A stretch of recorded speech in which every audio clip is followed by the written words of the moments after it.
Your weekly roundup of HR news and events in Singapore and beyond. This is Hrm Weekly. I'm Shalini Shukla Pandey.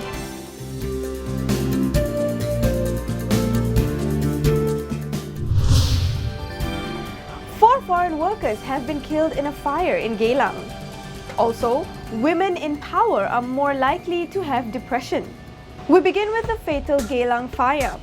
4 foreign workers were killed in a fire that occurred in their living quarters at Geylang in the early hours of last Saturday morning. Firefighters who responded to the scene found 3 of the dead men inside a room. Unfortunately, paramedics were unable to resuscitate them. 5 other workers and 2 firefighters were admitted to hospital.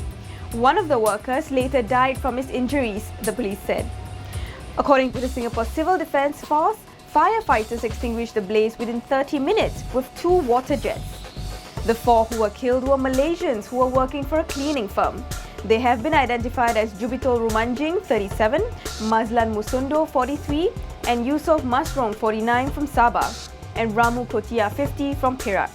According to the Migrant Workers Centre, their employers have facilitated the repatriation of their bodies and are in contact with the victims' families.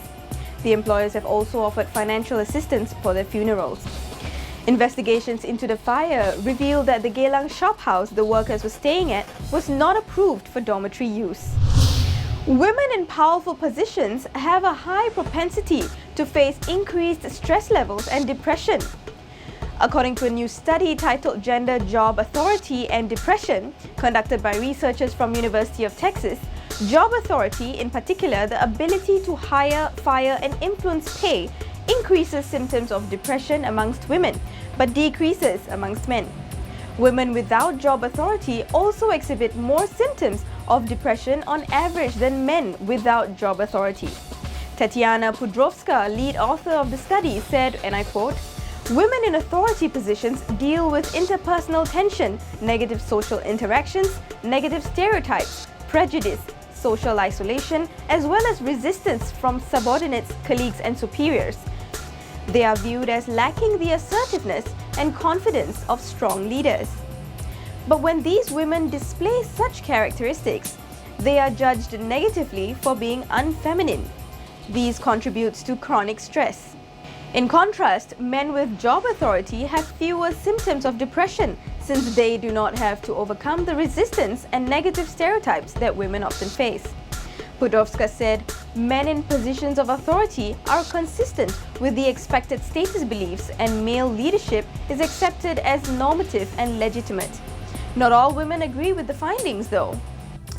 No, I'm surprised to hear that because I've also seen a lot of studies where they talk about the fact that women can actually be better leaders than men just because of our social skills and maybe our focus on interpersonal relationships and being authentic.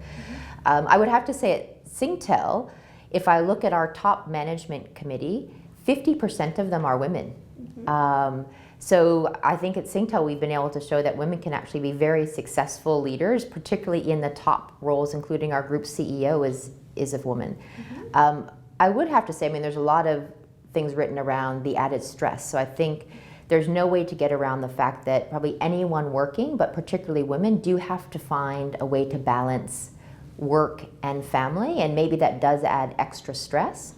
But I certainly can see a lot of women, either at Singtel, my friends as well, that are very successful in their careers as leaders and actually really enjoy that and thrive.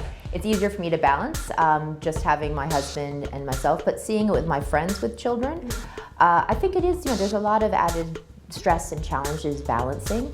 But I think we always like to say at Singtel, it's not about work-life balance, it's integration. More firms in Singapore have family-friendly policies.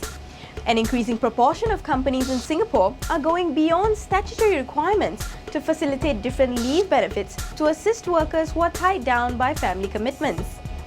A survey by Ministry of Manpower has revealed that a rising number of organizations in Singapore are adopting a plethora of family-friendly practices even amid the tight labour market and ongoing schemes that endorse work-life balance.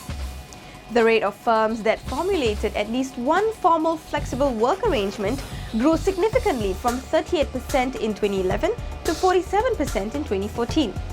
Among the different formal flexible work arrangements, part-time work remained the most common, offered by 36% of all organizations. Tellingly, the survey cited that while not a statutory requirement, many companies were generous in handing out certain kinds of leave.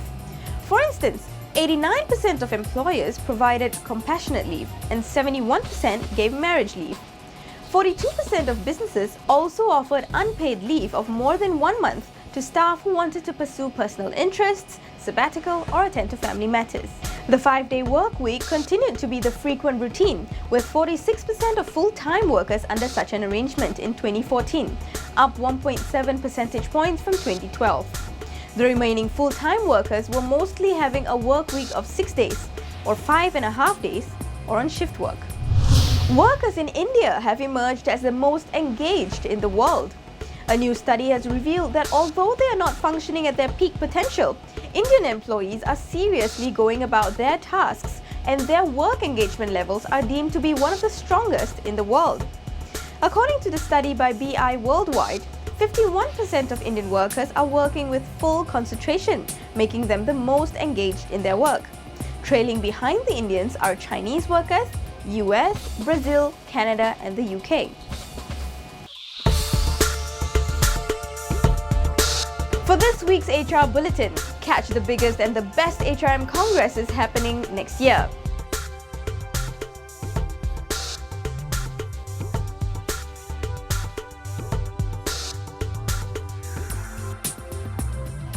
For more information, log on to www.hrmcongress.com. And finally, think about this.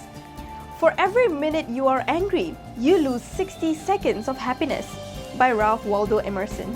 And that's Hrm Weekly. Get more stories on hrmasia.com. From Singapore, I'm Shalini Shukla Pandey. Thanks for watching.